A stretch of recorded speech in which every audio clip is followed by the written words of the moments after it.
So Fannie Mae is predicting that the housing market is going to crash by over 21% next year.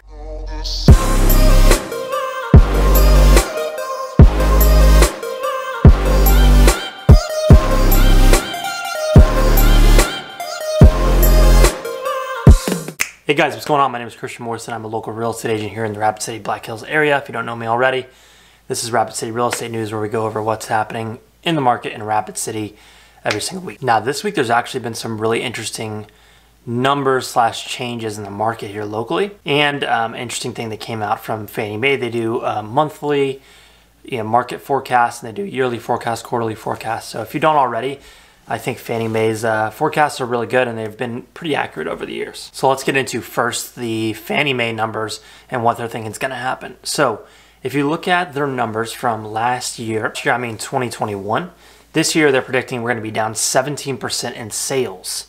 So the amount of home sales from last year.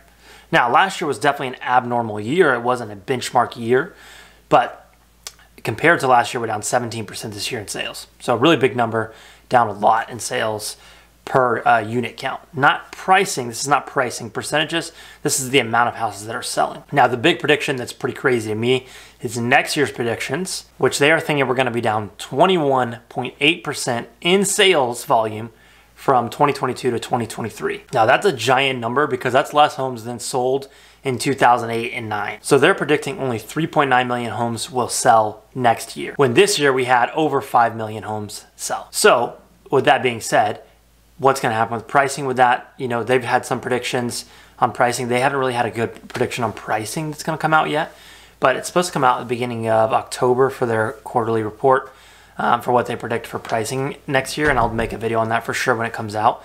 But it'll be really interesting to see what they say as far as price goes. So definitely a part of what will make that happen, and I'm not sure if we'll be down 21% in sales in South Dakota or in Rapid City specifically. We might be.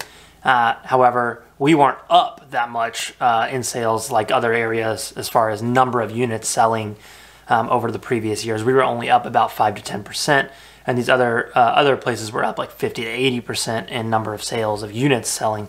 So we weren't up as much in that category, but we were definitely up. Now, a couple things that I think might combat some of this, because affordability is a big issue, right? Interest rates are up so high that people can't afford stuff. That's really the big issue. However, it has not seemed to be an issue in the upper price points.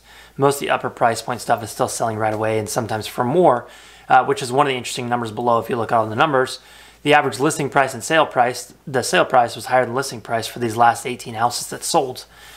We also have less houses on the market right now than we've had for about 5 months. So we only have 186 houses on the market right now, which is a really low number for us. Before like 2019, 2020, we had like 400 or 500 on the market. So we only have 186 houses on the market right now. So it's a pretty low number. It's also winter, so it's semi-common for it to go lower. But one of the reasons, or one of the things I'm seeing that I think will combat the affordability is creative financing from lenders. So there's a lender in town that just released a program. I'm actually going to have him on next Tuesday to talk about this. But he is with CMG Mortgage, and they have a product coming out, or maybe it's already out, I'm not sure, that is a 10-year fixed ARM, so adjustable rate mortgage that you can refi during that 10-year period. Most people, the average person only owns a house for 7 years. So for most people, this will work good.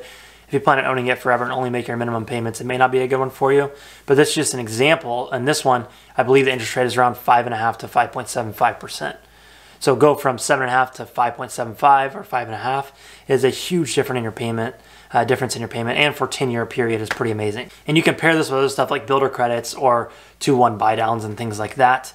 So I think there's going to be a lot more creative financing like this coming up from lenders that will make the affordability issue easier for people to handle and more houses to sell. Also, I think one of the driving factors that will make people make that number go down, especially in Rapid City, is people have these super low interest rates and their house payment is super affordable, so they don't have to sell their house. So one of the things that I think will happen, and a lot of people that I'm listening to and reading think will happen as well, is people just will sit tight and won't sell their house, which will make that house volume go down quite a bit, which would make sense to me. Now, people will still be selling their houses because they want to or have to move. But I think the majority of people who would maybe want to upgrade or want to do something different but don't have to will just stay put. They have an affordable house. They can afford their payment easy. Lending restrictions are still super tight, so it makes it to where you can only afford what you can comfortably afford. The only caveat to that, of course, is if there's massive layoffs and stuff like that, maybe it'll affect it. But I personally don't see that happening, and a lot of the forecasts don't see that happening either.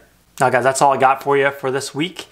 Have a really good Thanksgiving coming up in the next couple days, and I'll see you guys after Thanksgiving. As always, if you need anything, let me know. Hit the link below to schedule a 15-minute call with me. Links to my calendar. Happy to help in any way I can.